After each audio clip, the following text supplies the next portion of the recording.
Hope your weekend's unfolding nicely. Thank you for tuning in to our newscast. This is Daniel Choy. Analysts have been expecting the government in Korea to boost the 2015 budget, but it looks like the bump will be much lower than expected. Here's our Yoo Li-an starting us off.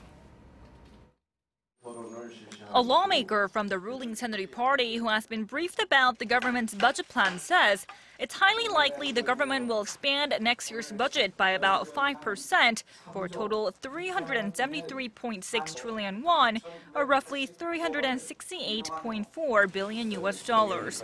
Although that sounds like a lot, it's much lower than the 10% bump expected by analysts and the 6% requested by government ministries.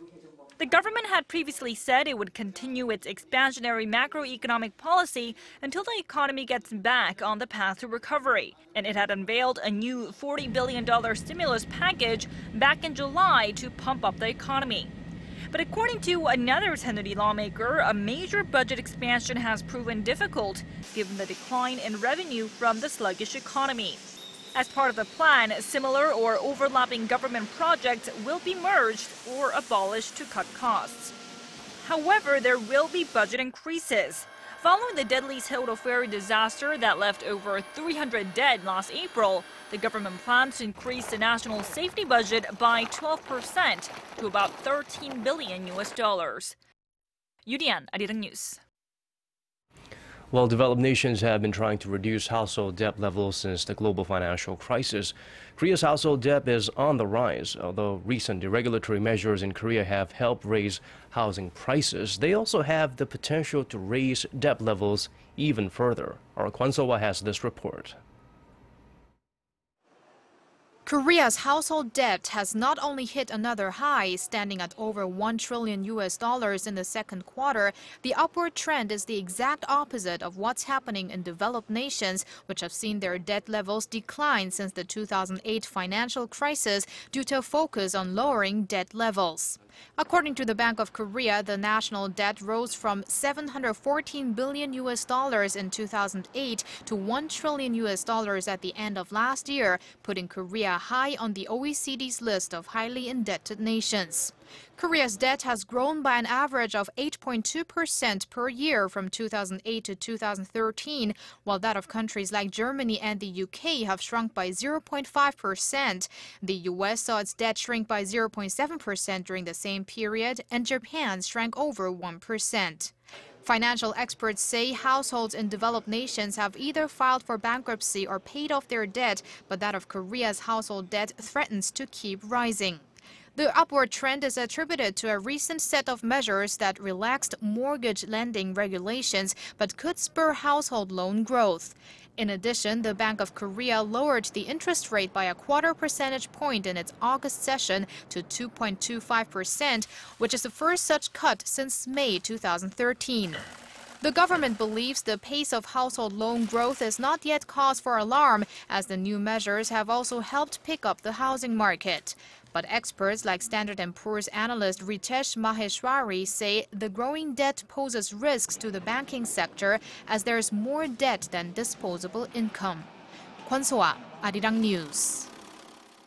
Keeping our eyes fixed on the nation, the National Assembly is set to be in session again on Monday, but with the rival parties deadlocked over a special law aimed at uncovering the truth behind the deadly Seoul ferry disaster, it could be slow going. The standoff has kept lawmakers from processing a single bill since July, with the opposition New Politics Alliance for Democracy staging sit-ins and boycotting all parliamentary proceedings.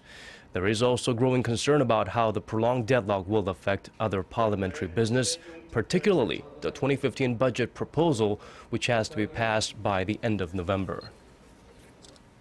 Korea is set to kick its fighter jet project into full gear in September, and that's when the government will open the bidding for an $8.3 billion fighter jet development project that won approval last month after a decade-long delay. The program includes the building of 120 fighter jets to replace the country's aging fleet. While Korea Aerospace Industry, Korea's sole jet producer, is widely expected to win the contract, global aerospace companies have been watching the project closely to see who will build the key components and avionics system. The heavy favorite was the F-35A by Lockheed Martin, but the hefty price tag and maintenance issues caused Korea to pass on the deal. Also in September, the government is expected to start promoting sales of Korean-made fighter jets. Shifting gears now, an international team of professional wrestlers and mixed martial arts stars put on a show this Sunday before an appreciative audience in the most unlikely of venues, Pyongyang, North Korea. The event was organized by Antonio Inoki, a Japanese wrestler turned politician who aims to promote peace through sports. He's hoping to help improve ties between his home country and the communist regime and ultimately play a part in resolving decades-old abduction cases. The show was a success, drawing big responses from the audience, with some North Koreans even breaking out their cell phones to snap pictures. North Korean leader Kim Jong-un was not in the crowd. Some North Korea experts believe such events could help with mutual understanding, but will not help improve ties between the two countries. A team of local researchers has developed a smart supercomputer that can help predict diseases like cancer by analyzing vast amounts of genomic data. With access to so much information, researchers also expect that diseases could be diagnosed faster than ever before. Our Kim Min-ji reports. This is Maha, a supercomputer developed by Korean researchers. It can analyze genomes to detect whether a person is prone to cancers and other rare diseases with just a drop of blood. And it has been selected to take part in a research at the International Cancer Genome Consortium. The entire world can access the supercomputer, and it can analyze the data of 500 people at once. Using the information, doctors can publish their findings in international journals. The Electronics and Telecommunications Research Institute, the maker of Maha, reduced its power consumption by 1/3 and storage space by 1/7 and enhanced its performance 7-fold. And compared to similar foreign products, the time taken to analyze genomes has been shortened by at least 30%. Researchers expect to diagnose all sorts of diseases in less than an hour through the supercomputer's DNA analysis, which could pave the way for a so-called tailored medical generation in the near future. Such services will be released by 2020 at the earliest, and the prices will go down gradually, so there will be a day of a genome generation. Local researchers hope the development of supercomputers will eventually get rid of unnecessary treatments or side effects connected to diseases.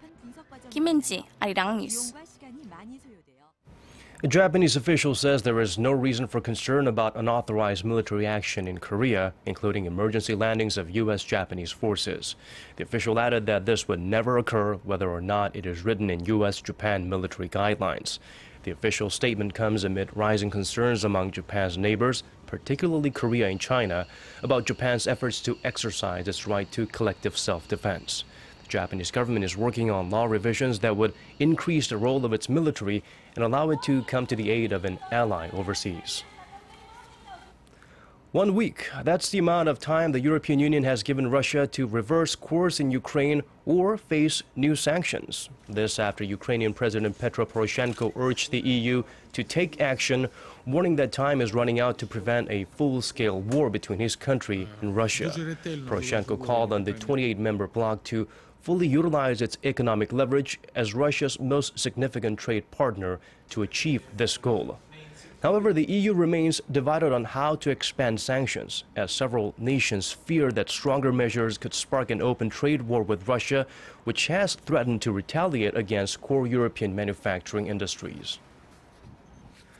Islamic State militants in Iraq continue to kidnap and sell Yazidi women in Syria. The Syrian Observatory for Human Rights confirms that some 300 women and girls of the Yazidi faith have been abducted in Iraq and are being distributed as the spoils of war. This Saturday, the Britain-based NGO said it found at least 27 of these women were forced to convert and were sold into marriage to Islamic State militants at around $1,000 each. There are also reports of some Syrian Arabs and Kurds buying the women to set them free, only to see them sold to Islamic State members. The fates of the other kidnapped women are unconfirmed, but there have been reports of women being sexually assaulted and executed by Islamic State militants. The Yazidi continue to be a target of Islamic State militants as their beliefs and practices are perceived to be blasphemous in the eyes of extremists. Moving now to weather. Here in Korea, it was warm and a bit cloudy in most parts of the nation and humid in some places. We have rain in the forecast for Monday in Seoul and the surrounding areas. Now let's take a look at the weather conditions in your neck of the woods and around the world.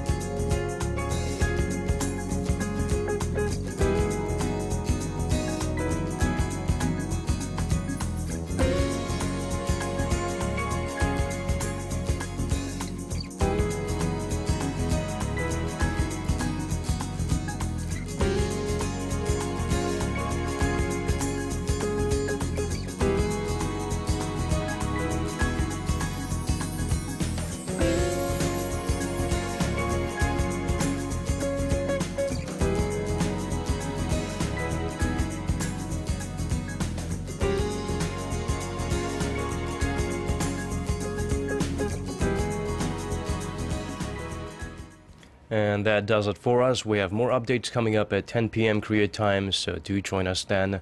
Thank you for staying with us.